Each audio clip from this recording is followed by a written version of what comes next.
Part 1 eligible inputs, part 2 ineligible inputs, part 3 और part 4 conditions to be satisfied by manufacturer and service provider.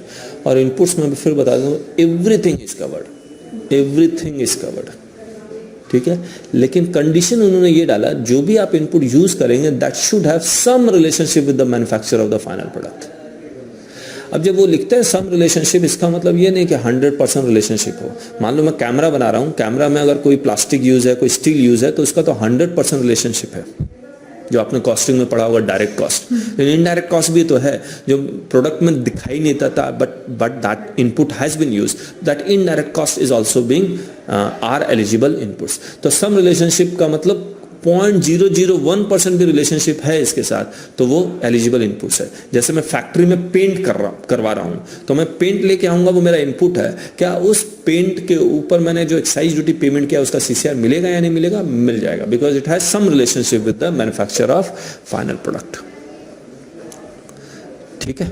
अब तो लिखा all goods use inside the factory, सारे covered हो गए। Any goods including accessories cleared along, यानी कि bot out item, ये भी कवर्ड हो गया। Generation of electricity, capital goods अगर है तो इसका इनपुट्स भी है। पंपिंग वाटर अगर कैपिटल गुड्स के लिए है तो इनपुट्स के लिए भी है। और 10,000 वाला मैं कॉन्सेप्ट आपको बता ही चुका जब मैं कैपिटल गुड्स में करवा, तो कैपिटल गुड्स जिसकी वैल्यू अप टू ₹10,000 पर पीस है, वो भी इनपुट ही है, ठीक है। उसके बाद सर्विस प्रोवाइडर के लिए इनपुट क्या है? ये पार्ट 1 किसके लिए था? एलिजिबल इनपुट्स दोनों के लिए था। और all goods use for providing any output service, ठीक है। Input excludes light diesel oil, high speed diesel oil, motor speed यानी कि पेट्रोल होता है, तो डीजल और पेट्रोल खत्म, वो नहीं होगा। फिर ऐसा गुड्स आप यूज कर रहे हैं जिससे आप इमूवेबल प्रॉपर्टी क्रिएट करेंगे,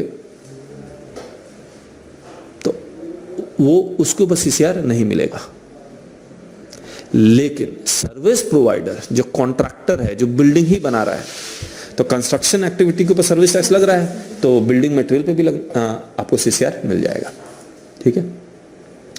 फिर capital goods except when used as parts और components in the manufacture of a final product, तो कैपिटल गुड्स मतलब दो जगह नहीं आ जाए, इसलिए यहां भी उन्होंने लिख दिया है, तो कैपिटल गुड्स को वो इनपुट्स नहीं मान रहे।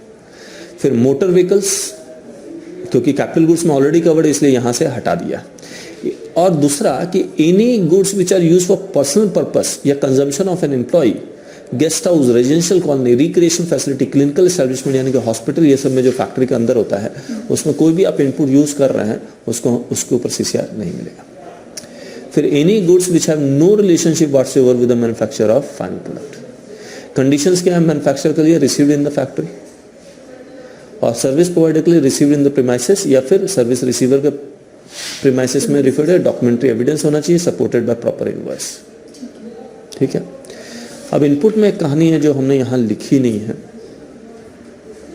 वो बता देता हूं। सॉरी, मान लो 1000 की जी इनपुट आप लेके आ रहे हैं, जिसकी वैल्यू है 10,000 रुपये, एक्साइज ड्यूटी आपने दिया है 100 रुपये, ये 1000 kg के ट्रांसपोर्टेशन बस 100 kg उड़ गया, फैक्ट्री के अंदर सिर्फ 900 kg बच मिला, तो आपको जो सीसीआर मिलेगा वो 900 kg का मिलेगा, 1000 kg का नहीं मिलेगा, ठीक है। अब क्यों नहीं मिल रहा? Because this 100 kg did not have any relationship whatsoever with the final product. समझ में आ गया आपको? अब ये 900 kg किसी गोडाउन में चला गया, यहां पड़ा हुआ, 100 kg चूहे खा गए, अब यहां से मैन्युफैक्चरिंग फ्लोर पे जा रहा है, तो ये जो 100 kg चूहे खा गए, it had no relationship with the manufacturer of final product, तो इसके ऊपर भी कोई सीसीआर नहीं मिलेगा, ठीक है।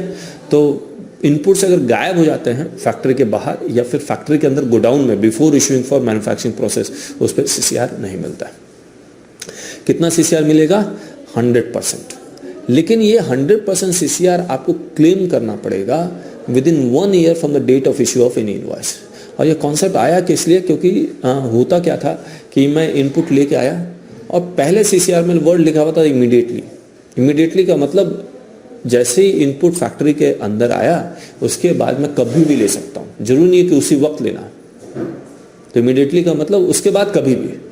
तो लोगों ने 6-6 साल तक इनपुट का सीसीआर क्लेम नहीं किया। कारण ये था क्योंकि वो एक्साइज ड्यूटी की चोरी कर रहे थे। जब एक्साइज ड्यूटी की चोरी कर रहे थे तो सीसीआर क्यों क्लेम करेंगे? 3 साल बाद जब उनके यहाँ रेड हुई तो बोला कि एक्साइज ड्यूटी पेमेंट करो आप। जैसे उससे एक्साइज ड्यूटी मांगा गया तो वो कहा कि सर मैंने इतने सारे इनपुट्स यूज किए, उसका सीसीआर भी क्लेम दो मुझे, ताकि मैं एडजस्ट कर सकूं। समझ में आया? तो दिक्कतें आने लगी एविडेंस को चेक करना, ये करना। तो उन्होंने एक लिमिट लगा दी, 1 साल के अंदर अंदर from the date of issue of invoice आपको सीसीआर क्लेम करना पड़ेगा। अगर उसके बाद तो हम सीसीआर नहीं देंगे आपको।